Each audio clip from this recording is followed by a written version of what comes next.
It's a journey of discovery, self-discovery, there's no doubt about it. Everybody's still positive. Everybody knows that, oh, well, bro, it might come to the day when it's me and you. It's always sad to see another tour game, but I guess that's what most of the tour expected. Ka tolu mātou ki te whakawhanaungatanga, mai whakawhanaungatanga. It's getting quieter and quieter as the days go on. We all know that everybody's going to be going home at one point.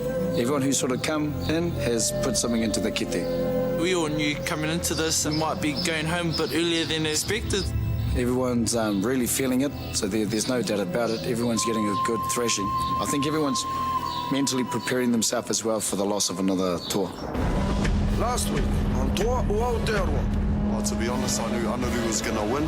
Quite surprised that Anaru came back because he had a bit of injury to his leg. I expected Anaru to walk out, and I honestly also expected Brendan to give him a good go as well. What I heard was when Anaru come back that Brendan managed to pull off some pretty mean spins. He had some tricks up his sleeve. Yeah, so obviously he was holding on to his aces, eh? And even Anaru was saying that, man, that was a real good hit. Guess Brendan didn't just go down, he gave it all his all and did real well. Anaru wins, and the journey ends for Brendan.